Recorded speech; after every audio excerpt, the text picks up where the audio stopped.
Olá, boa noite, feliz 2026 a todos. Veja no Jornal Estado de hoje.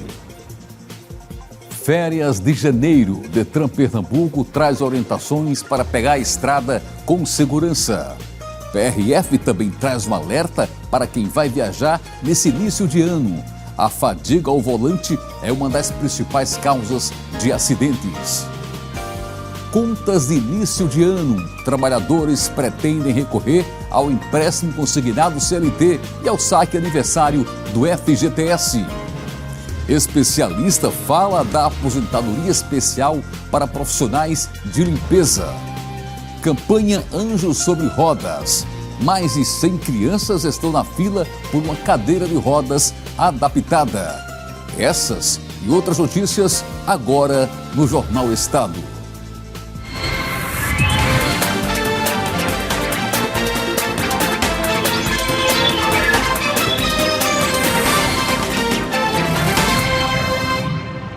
Quinta-feira, 1º de janeiro.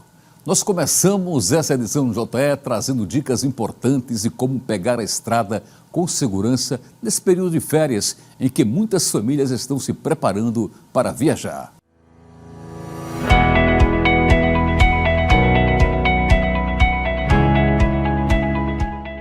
Com a chegada das férias e das festas de fim de ano, a movimentação nas estradas aumenta.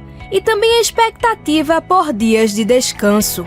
Famílias se preparam para viajar, mas nem sempre levam em conta os riscos no caminho.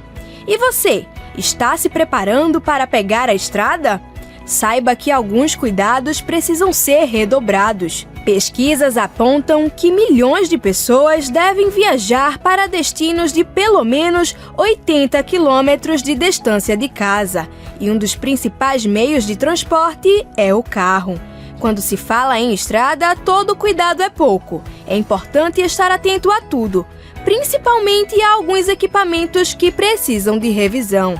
Dados do Anuário Estatístico da Polícia Rodoviária Federal mostraram que apenas em um ano, falhas mecânicas provocaram 1.770 acidentes e resultaram em 36 mortes nas rodovias federais brasileiras. Por isso, o instrutor e agente de trânsito do Detran Pernambuco, Eduardo Alves, traz informações sobre revisão nos veículos antes de encarar a estrada. Primeira coisa que esse condutor deve fazer é ter cuidado com a manutenção desse veículo. Se o veículo dele está em condições, se ele consegue fazer essa viagem com segurança, então levar esse veículo numa oficina, num mecânico de sua confiança, para que esse veículo esteja em perfeitas condições para ele fazer essa viagem. Segundo ponto, e tão importante quanto, a questão de combustível. Então, o condutor ficar atento se ao iniciar essa viagem ele tem combustível suficiente para chegar ao destino dele, ter muito cuidado para não ficar sem combustível no meio do caminho. Infelizmente, é coisa que acontece aqui, aquilo que nós chamamos de pane seca, que é uma infração de natureza média, então ele pode vir a pagar aí uma multa de R$ 130,16 por uma pane seca, caso falte combustível durante esse trajeto. Então ele ter cuidado a tudo isso, levar no mecânico, o mecânico fazer a revisão do veículo dele e com segurança ele poder iniciar essa viagem para que ele possa chegar em segurança até o destino dele. Não basta só revisar, é preciso se prevenir. As ferramentas obrigatórias trazem mais segurança para os casos de emergência. O pneu de suporte, esse pneu ele deve estar não só presente no veículo, como deve estar em condições de uso. Então, ou seja, ele tem que ter muito cuidado se o veículo... Muitas vezes o condutor vai num posto de gasolina, calibra os 4 pneus do veículo e esquece do pneu de suporte. Então, muitas vezes, quando ele precisa usar esse pneu, o pneu está murcho. Então, isso, inclusive, também é uma infração de trânsito, porque o equipamento obrigatório ele está ineficiente ou inoperante. Então, além do pneu de suporte, chave de roda, triângulo, o macaco, então ele tem que estar atento a todos esses equipamentos, inclusive o lavador de para-brisa, e ele ficar atento se existe água nesse lavador de para-brisa para que ele possa utilizar quando necessário. Pelo fato de ser um equipamento obrigatório, por exemplo, se ele estiver sem água, esse condutor vai estar cometendo uma infração de natureza grave, podendo ser penalizado. No momento da viagem, não é apenas o motorista que precisa ter cuidado. Às vezes, as muitas horas dentro do carro acabam cansando o passageiro. O famoso pé no painel acaba sendo uma alternativa para quem está há tanto tempo sentado, mas o condutor também precisa ficar atento a isso. Esse passageiro do banco dianteiro, se ele tiver com esses pés apoiados ali sobre o tablier, como nós chamamos, o painel do veículo, então ele está cometendo uma infração de trânsito, uma infração de natureza leve, porque é uma infração de dirigir o veículo sem os cuidados necessários e indispensáveis à segurança. Pode gerar aí uma multa no valor de R$ 88,38 e a anotação de 4 pontos ao prontuário do condutor desse veículo. E para quem viaja com crianças, o uso do assento de elevação, conhecido como cadeirinha, é indispensável e ele também tem algumas regras de uso. Lembrando que o dispositivo de retenção para crianças de até 1 ano de idade, ele deve andar no bebê conforto, que vai de costas para o movimento do veículo, tá? Lembrando que não basta a criança estar no dispositivo, ele tem que estar utilizando o cinto de segurança do dispositivo. Já aconteceu de nós abordarmos o veículo, a criança estava na cadeirinha, mas não estava fazendo o uso do cinto de segurança da cadeirinha, então a criança estava solta na cadeira, serve de nada. Então, você tem que estar atento. A cadeira deve estar fixada com o cinto de segurança e a criança utilizando o cinto de segurança da cadeirinha. Então a criança até 1 ano de idade ele usa o bebê conforto, de 1 a 4 anos a cadeirinha, de 4 anos até 7 anos e meio ele usa o assento de elevação, sempre com o cinto de 3 pontos. Depois dessas orientações, agora é só revisar o veículo, dar um check nos equipamentos e pegar a estrada com segurança.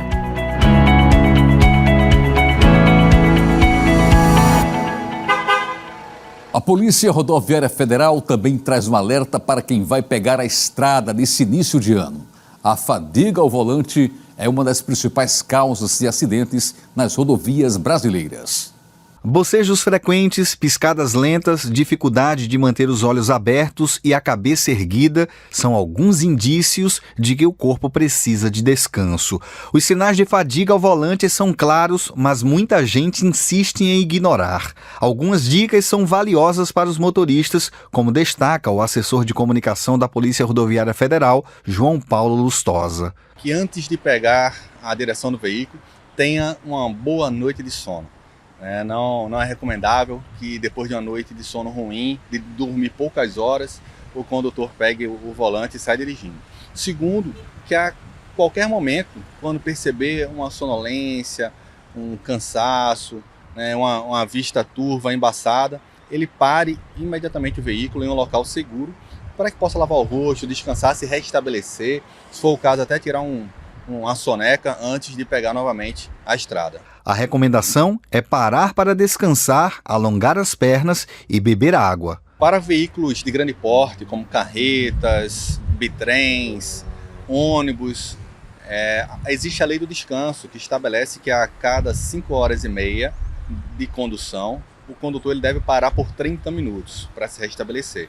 E no período de 24 horas ele tem que comprovar o descanso ininterrupto de 11 horas. Para veículos de passeio, veículos de pequeno porte, não tem essa recomendação expressa em lei.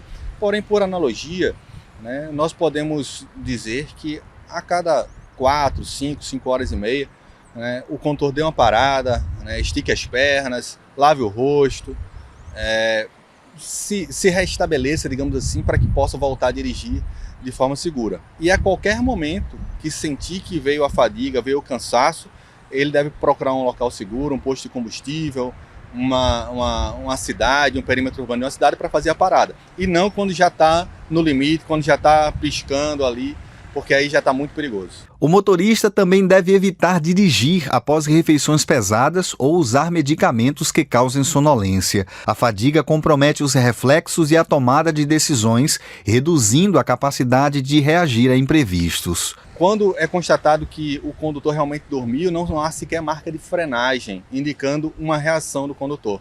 Então, outro sinal é justamente esse, é a ausência de reação do condutor, ou uma reação brusca. Ele tira um cochilo e quando percebe um perigo que está na faixa contrária, puxa o veículo de vez, freia bruscamente e da mesma forma pode causar, sim, um sinistro. Antes de pegar a estrada, é importante dormir bem e se planejar. Respeitar os limites do corpo e parar para descansar é sempre a melhor escolha. Planeje a viagem com um lapso temporal seguro. acreditando que pode ter um protesto, pode ter um pneu furado, pode ter uma intercorrência com o veículo, e ele vai precisar gastar um pouco mais de tempo, né, para poder chegar no seu destino final, né, e é importante que ele chegue nesse destino final de forma segura. Então que faça uma revisão no veículo, sempre ultrapasse em local seguro, em local permitido, não exceda os limites de velocidade. A qualquer mínimo sinal de fadiga, pare o veículo no local seguro, né, para poder se restabelecer. Se possível, viajar acompanhado, conversando com outra pessoa, para que não venha o sono. Então essas são algumas das dicas que a gente passa para que o condutor faça uma viagem segura, chegue no seu destino de forma íntegra, da mesma forma como saiu de casa, e não tenha nenhum tipo de intercorrência durante o percurso. As contas de início de ano levam muitos trabalhadores com carteira assinada a recorrerem ao empréstimo consignado CLT e ao saque aniversário do FGTS para organizar as finanças. Apesar das facilidades e das taxas menores, essas modalidades exigem atenção. Antes de contratar esse tipo de crédito, é importante entender os benefícios do empréstimo consignado para o trabalhador CLT, especialmente em relação às taxas de juros e à facilidade de aprovação, já que o desconto é feito direto em folha, o que reduz o risco para os bancos, conforme explica o professor e contador Flávio Cesário. No Brasil, milhões de pessoas já entraram no empréstimo consignado, e as vantagens, porque antigamente só tinha um saque aniversário, né? E aí quando abriu o empréstimo consignado, foi muito bom para os trabalhadores, em tese. Algumas vantagens que eu selecionei. Primeiro, quando você pega o empréstimo consignado e é demitido, o seu FGTS está liberado. Você não é bloqueado, a sua multa também está liberada, tá bem? Então, essa é a primeira vantagem. Segunda vantagem, você pode escolher vários bancos. Então, quando você faz uma simulação, vários bancos mandam para o seu aplicativo lá um valor de taxa. Então você pode escolher a menor taxa, se for o caso, tá? Lembrando que sempre é importante também ler o contrato. Existe uma cláusula chamada cláusula de garantia, para saber se depois que você for demitido, você não vai ter prejuízo no seu FGTS depositado. Terceira é a questão da portabilidade. Se caso você depois achar uma taxa menor, você pode fazer uma portabilidade com o banco. Quarto, você já tem uma certa previsibilidade do desconto. Você já pode se programar, pode fazer seu orçamento com base nesse desconto, tá certo? Quinto, você poderia também ver a questão de ilimitação, vamos dizer assim, da quantidade de empréstimos que você pode pegar.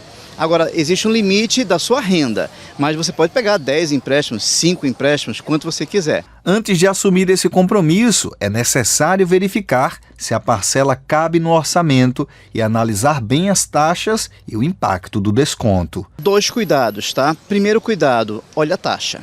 A taxa pode variar de 2% a 6% ao mês, isso dá mais ou menos 63% ao ano. Então é uma taxa elevada, lógico, é melhor do que um empréstimo pessoal, tá? Não é melhor do que o saque aniversário, mas é uma taxa que fica mediana. E o outro cuidado que você deve ter também é a questão da garantia. Muito cuidado com as garantias, você tem que ler o contrato direitinho para saber se de repente você não colocou como garantia o seu FGTS todo, por exemplo. Para quem já está endividado, é importante avaliar qual opção compromete menos a renda no futuro e evita novos desequilíbrios financeiros, como detalha o contador. Essa empresa é sólida? É. O seu emprego é sólido? Você está se dando bem na empresa? Os outros funcionários, eles têm muito tempo de empresa? Isso é o primeiro fator, a estabilidade. Então, se você tem uma estabilidade boa, você pode então pegar um empréstimo de 36, 48, dependendo. Se você acha que talvez não seja tão estabilizado, pega de 12, pega de 24, é uma questão de tempo também nisso aí. No fim das contas, informação e planejamento são essenciais para evitar prejuízos e manter a saúde financeira em dia. Agora tem intervalo e na volta, especialista fala da aposentadoria especial para profissionais de limpeza. É em instantes.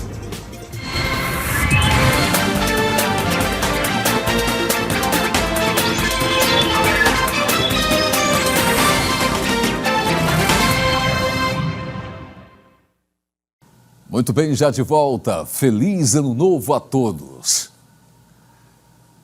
Muitos profissionais da área de limpeza ainda têm dúvidas sobre se podem se aposentar mais cedo.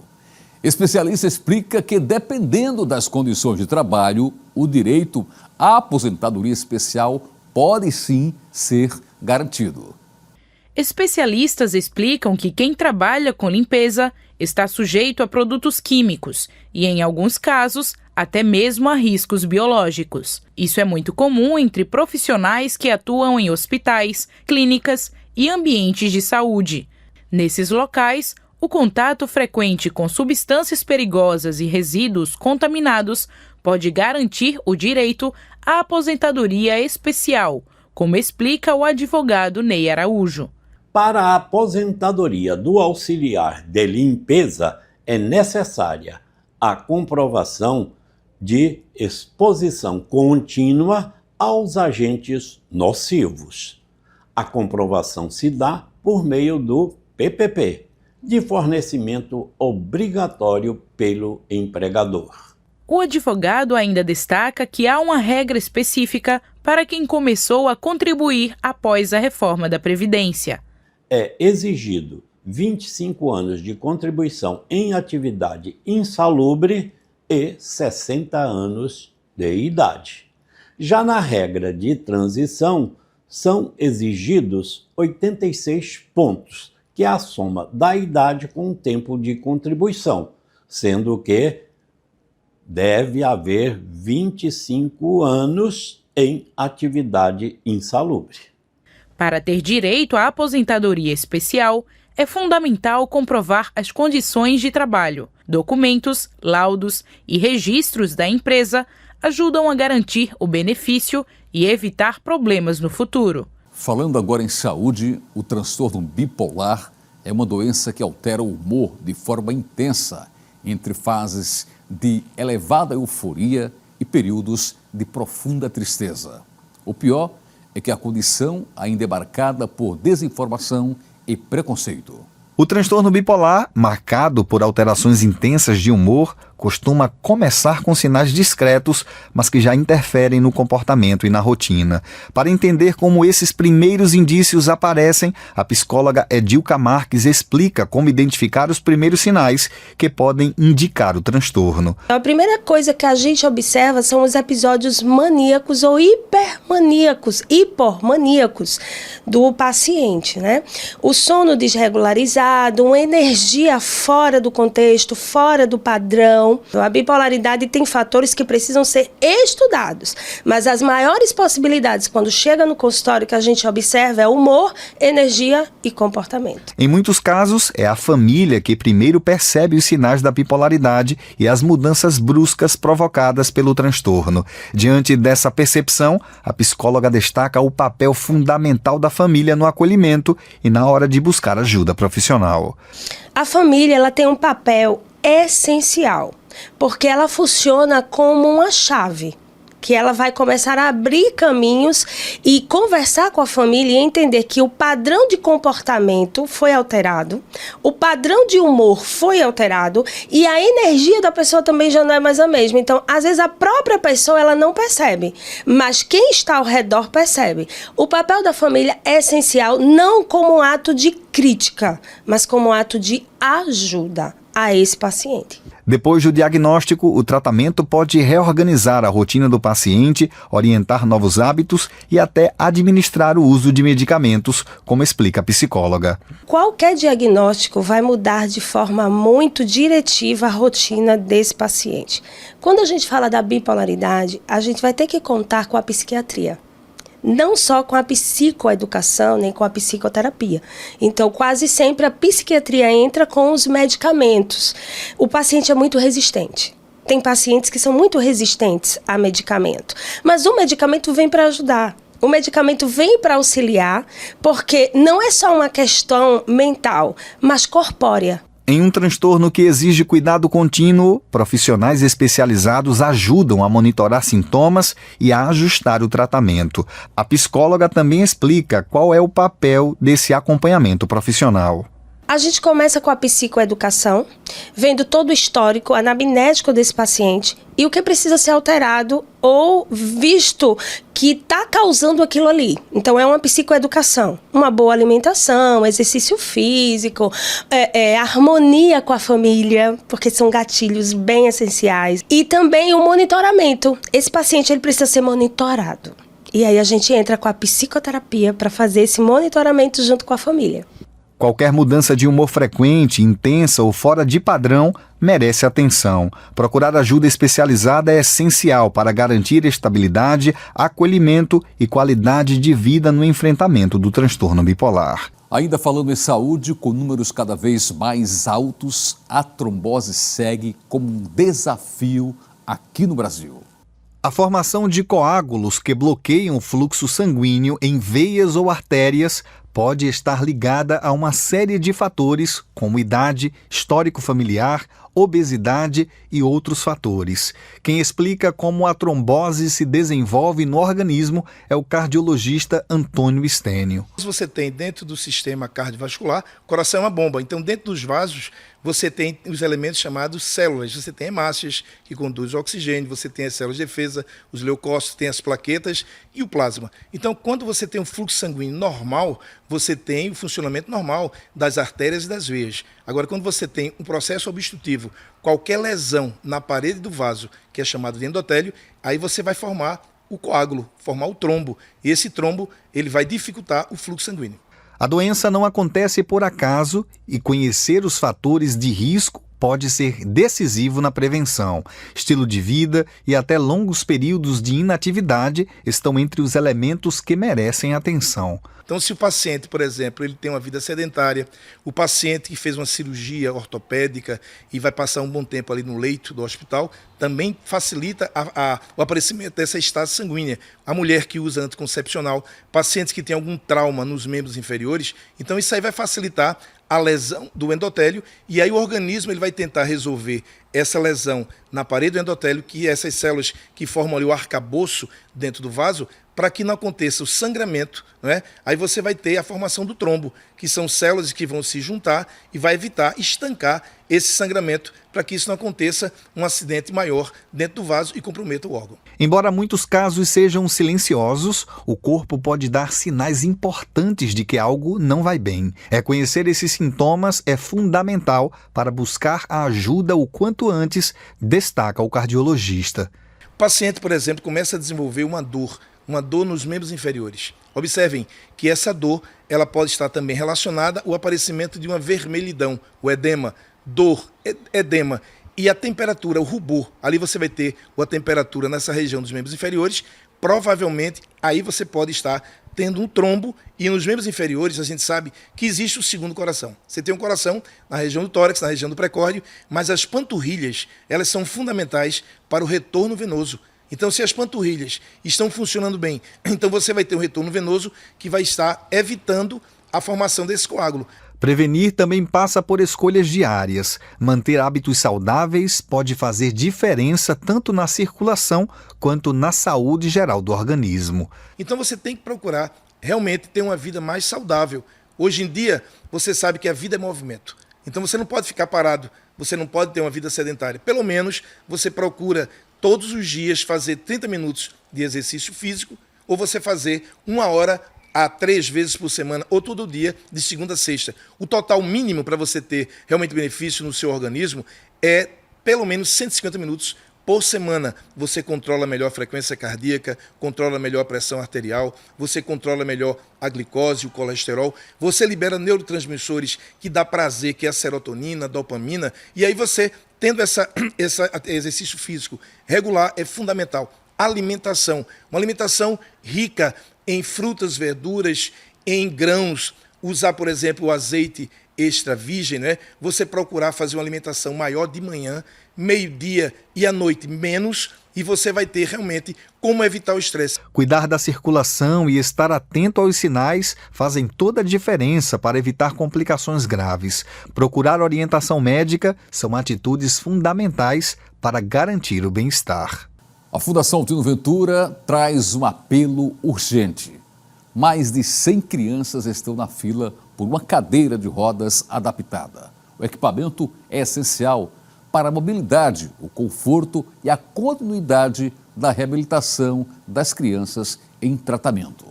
A campanha Anjos sobre Rodas, iniciativa realizada pela Fundação Altino Ventura em parceria com o Grupo Atlântico e outros apoiadores, busca reduzir, por meio de doações voluntárias, a espera de centenas de crianças por uma cadeira de rodas adaptada.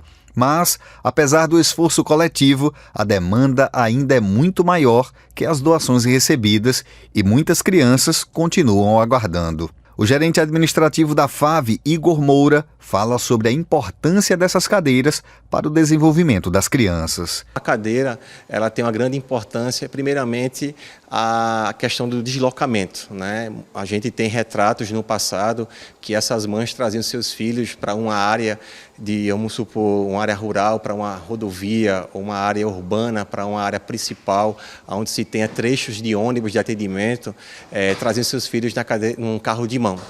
Então, com isso, a gente começou, através do Grupo Atlântico, a pizzaria, trabalhar essa fomentação de articular doações para que a gente possa cada vez mais ter adesão a essas famílias. A iniciativa da campanha já garantiu a compra de novos equipamentos, mas o desafio é continuar avançando. Hoje, mais de 100 crianças aguardam uma cadeira adaptada e cada dia a mais nessa fila representa atraso no tratamento, perda de autonomia e impacto direto na evolução dos atendimentos.